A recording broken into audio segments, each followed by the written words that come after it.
For all the examples we've seen, him suing Showtime for $300 million, him foreclosing on multiple properties, him losing on investments on multiple properties, him buying a lot of depreciating assets, and him all of a sudden looking to box very much in the year 2026. Floyd losing money Mayweather, as the chatter says, is in dire straits financially.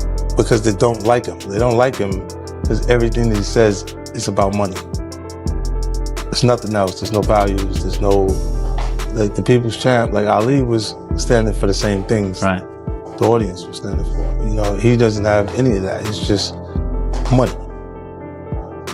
You know what I'm saying? And that, he knows you don't like him. Some people will say, you know, he's suing now because of his gambling habits, which was not hidden. It was not a secret. He would post, not Teddy Atlas talking about anything that wasn't out there. He would post some of his tickets, his betting tickets that he bet, and they were large bets. And so some people say, oh yeah, like you said, he was Mayweather, Money Mayweather, and now he's suing because he. For years, Floyd Mayweather Jr. built an image that seemed untouchable. He was Money Mayweather, the undefeated champion who flaunted private jets, luxury watches, exotic cars, and stacks of cash worth millions. But today, growing questions surrounding his finances have sparked one of the biggest controversies of his post-boxing career. Reports and rumors continue to circulate about lawsuits, property troubles, failed investments, and mounting financial... What I feel, that's in their underwear in grandmother's basement or wherever the frick they are, taking pot shot at people because of their misery, because of their misfortune, because they're in a bad place. Shame on you.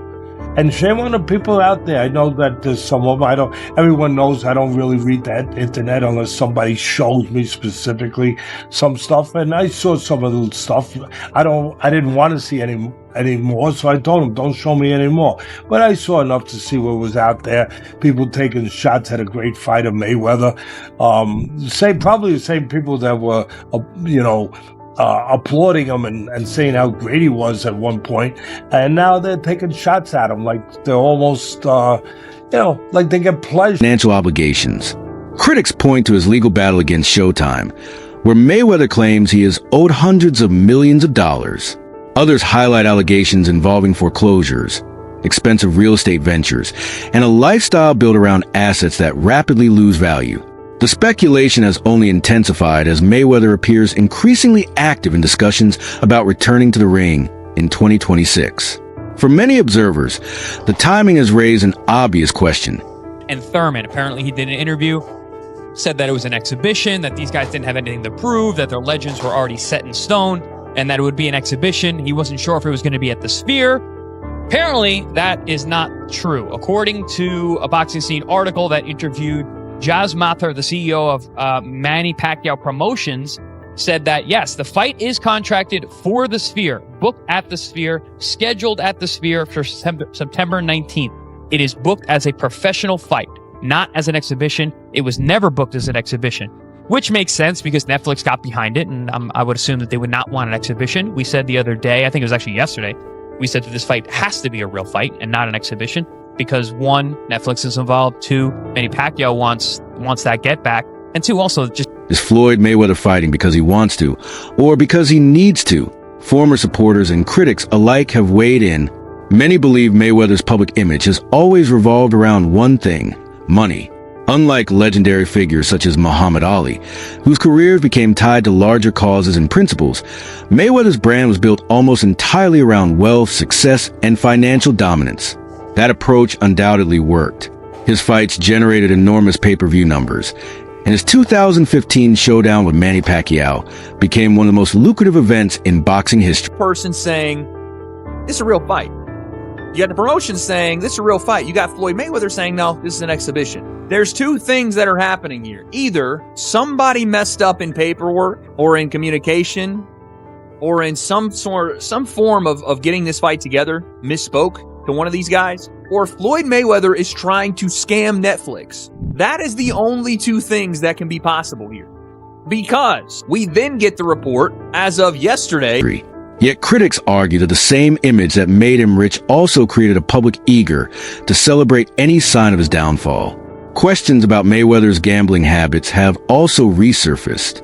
Throughout his career, he openly displayed massive betting slips on social media, often showing wagers worth hundreds of thousands of dollars. While these posts help reinforce his larger-than-life persona, some observers now wonder whether years of high-stakes gambling contributed to financial pressures behind the scenes. Meanwhile, controversy continues to surround a proposed rematch with Manny Pacquiao. Conflicting statements have emerged regarding whether the event is intended to be a professional bout or merely an exhibition. While Mayweather has reportedly described the contest as an exhibition, members of Pacquiao's camp have publicly insisted that signed agreements classify it as a fully sanctioned professional fight. The disagreement has triggered concerns among boxing insiders.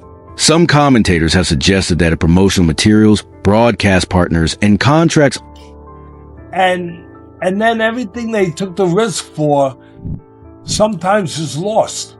Whether it was Joe Louis, whether whoever, it never becomes not sad or unfortunate to hear. Never. It's look, you could say it's their responsibility. It is. It is. You got to know what's going on. But there are also sharks in this business, in any business. And sometimes these athletes, I wouldn't even specify fighters. We're talking about fighters. But you hear it in football, Bud. You were around it. You hear it in basketball. Sometimes these athletes, they don't have the right people around them to look out for them. You know, all identify the event as a professional contest.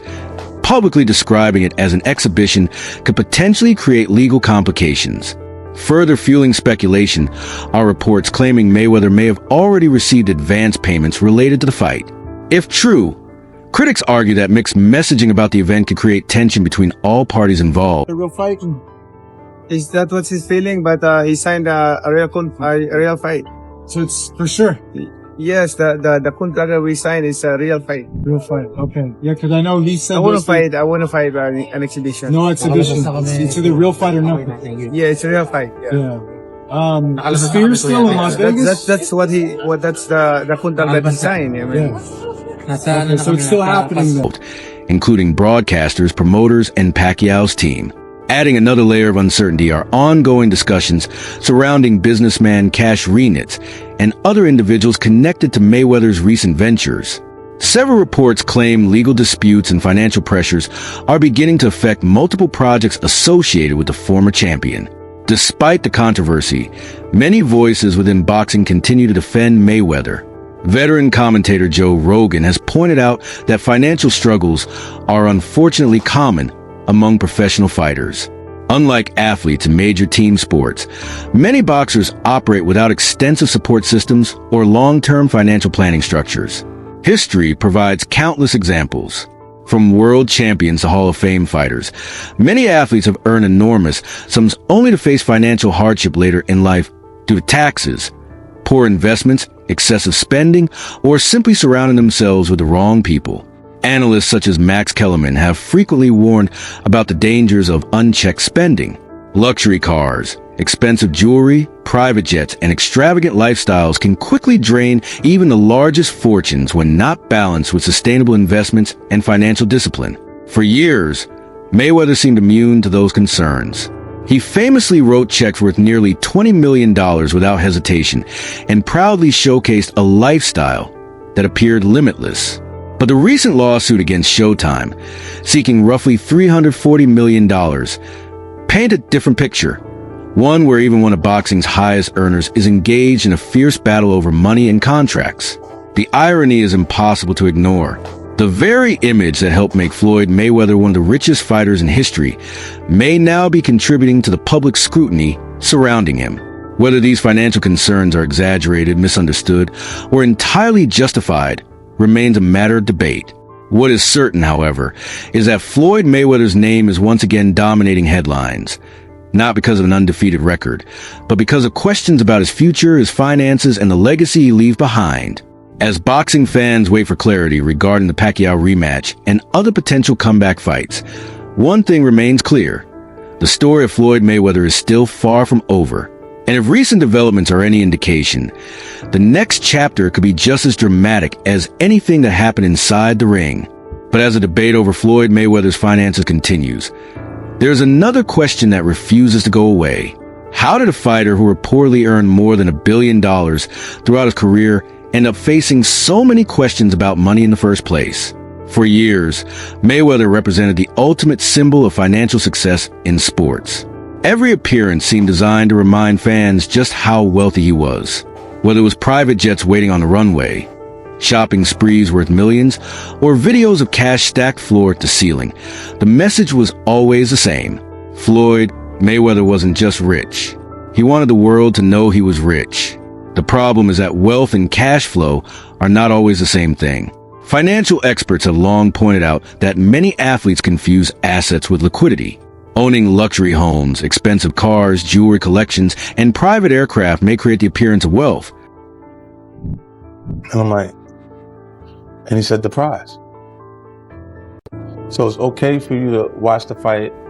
Don't nobody watch Floyd fight to see how amazing he is. They watch it for the opportunity to see him lose. Right. Because they don't like him. They don't like him because everything that he says is about money. There's nothing else. There's no values. There's no, like the people's champ, like Ali was standing for the same things. Right. The audience was standing for. You know, he doesn't have any of that. It's just money. But those assets often come with enormous maintenance costs and can become difficult to sell quickly when money is needed. Critics now argue that this may be exactly what happened to Mayweather. Several analysts have questioned whether his empire became too dependent on constant spending and image maintenance. The lifestyle that once attracted millions of followers may have gradually transformed into a financial burden, requiring endless cash to sustain.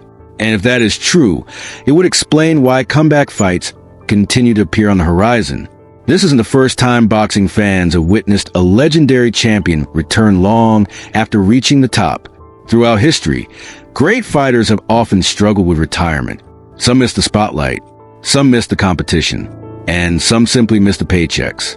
Former heavyweight champion Mike Tyson has openly discussed the financial realities that push him toward exhibition bouts later in life. Other boxing legends have faced similar circumstances. Need money. Damn. Yeah, when you need money. This is the problem with boxing. You think about financial literacy, right? And you talk about like NFL players or NBA players. There's support systems for those dudes. There's nothing like that for fighters. They got to figure it out all themselves. And if you're a fighter, that means you did not have options. Right. Yeah. It's not like basketball or football. If you could, like, by the way, football players couldn't play basketball or they play basketball. It's a better deal, right? That's if you can, you do. And boxers couldn't do either one of those things, right? They're too small or they got hurt, whatever it is. And discovering that maintaining a luxury lifestyle after retirement is often harder than earning it during their careers. Joe Rogan recently highlighted this reality, explaining that boxing lacks many of the support systems available in sports like the NFL and NBA. In team sports, athletes often have extensive financial advisors, union protections, retirement programs, and organizational support. Boxers frequently operate on their own. They manage their own careers. They negotiate their own deals. And they are responsible for protecting fortunes that can disappear surprisingly fast. One bad investment, one dishonest business partner, one expensive mistake, or kind of structure in place to help them at all. And so what usually happens with almost every fighter who ever lived, not everyone, but most of them, is they wind up going broke at a certain point, right? First of all, taxes, child support, all that kind of stuff, that promoters, this and that, and then just the way you spend your money. Could be bad investments. You can try to do the right thing and wind up with bad investments. You could just spend too much. And the thing is, if you're not the best in the world anymore, but you're one of, let's say, the 50 best in the world at what you do in your weight class, still hard to tell. Sometimes that's all it takes. And that may be why many observers are paying close attention to the growing controversy surrounding Mayweather's legal disputes. His lawsuit seeking hundreds of millions of dollars from Showtime has become one of the most discussed topics in boxing. Supporters argue that if Mayweather believes he was underpaid or unfairly treated, he has every right to pursue legal action. Critics see it differently. They believe the lawsuit represents a desperate attempt to recover money at a time when financial pressures may be mounting. The truth likely lies somewhere in the middle. Only the courts will ultimately determine. Via ESPN, this is not, random Twitter person reporting this. I think Mike Coppinger also reported the same thing. If this is to be believed, Floyd took a cash advance and then undermined the promotion of his own fight to try to protect his 50-0 record and still make a bag. Floyd has done this for years. He has done this for years, especially after his pro career. When he was doing these exhibitions, he would... the facts. But regardless of the outcome, the case has shattered the perception that Mayweather exists above financial concerns. For the first time in years, fans are discussing Floyd Mayweather not as an undefeated champion, but as a businessman fighting battles outside the ring. Meanwhile, the situation involving Manny Pacquiao continues to generate headlines. Reports suggest Pacquiao's camp remains committed to a legitimate professional contest. According to individuals connected to negotiations, contracts were reportedly signed, dates discussed, and major broadcasters involved. That is why Mayweather's public comments describing the event as an exhibition have generated so much confusion. Some believe it is simply a promotional strategy designed to create controversy. Others fear it signals deeper problems behind the scenes. Either way, the uncertainty has only increased public interest. And if there is one thing Floyd Mayweather has always understood, it is how to keep people... That's what Floyd Mayweather is an example of. The stupidity of living for the culture and trying to be relatable and trying to be this incredible icon or example of, look how much money I've made. He's blown it all. And now at 49 years old, he's got to go back into the boxing ring and continue to fight because he's whether has to agree to whatever the contract is. If it's a fight, I think one of the comments the other day really made a point that, one of the comments in our chat made a point that, has really stuck with me. Mayweather has to know the terms he agreed to. Come on. I mean, you can't just sign something and not know those terms. He's got to know that if it is, in fact, it has to be a fight, then he would do this. And he knows he's got to go through with a fight. He may just be saying this just to sell the fight in general, just to sell it as, make it a talking point, make it a controversial point so that people want to wind up, talking about it more. It becomes a topic of discussion. And then from that perspective, people, end up watching it because it becomes more of a polarizing topic of conversation. So I don't know. I see this eventually getting straightened out. I think it has to. I mean, Floyd has to fight right now. I think Mayweather probably wants to fight right now. I mean, Mayweather wants to fight and probably has to fight right now. And Pacquiao seems to want to and have people talking, love him or hate him. Few athletes have ever controlled attention the way Mayweather has. For more than 2 decades, he mastered the art turning criticism into profit. Every angry fan became a potential pay-per-view buyer. Every controversy became free publicity. Need money. Damn. Yeah, when you need money. This is the problem with boxing. You think about financial literacy, right? And you talk about like NFL players or NBA players. There's support systems for those dudes. There's nothing like that for fighters. They got to figure it out all themselves. And if you're a fighter, that means you did not have options. Right. It's not like basketball or football. If you could, by the way, football players couldn't play basketball or they play basketball. It's a better deal, right? That's if you can, you do. And boxers couldn't do either one of those things, right? They're too small or they got hurt, whatever it is. And every rival became another opportunity to generate millions. In many ways, Floyd Mayweather built his career on being the villain, and he played that role better than almost anyone in sports history. But villains eventually face challenges that cannot be solved with clever promotion. The questions surrounding lawsuits, debt claims, business ventures, and comeback fights are becoming harder to ignore. Fans now find themselves wondering whether these are simply temporary setbacks or signs of something much larger. Has Money Mayweather truly run into financial trouble? Or is this another chapter in a long career built on creating headlines and controlling narratives? The answer remains unclear. What is clear, however, is that one of boxing's most fascinating stories is still unfolding. And if the rumors, lawsuits, and comeback plans continue to escalate, Floyd Mayweather may soon find himself in the toughest fight of his entire life. Not against an opponent standing across the ring, but against the consequences of the empire he spent decades building. And that battle is only just beginning.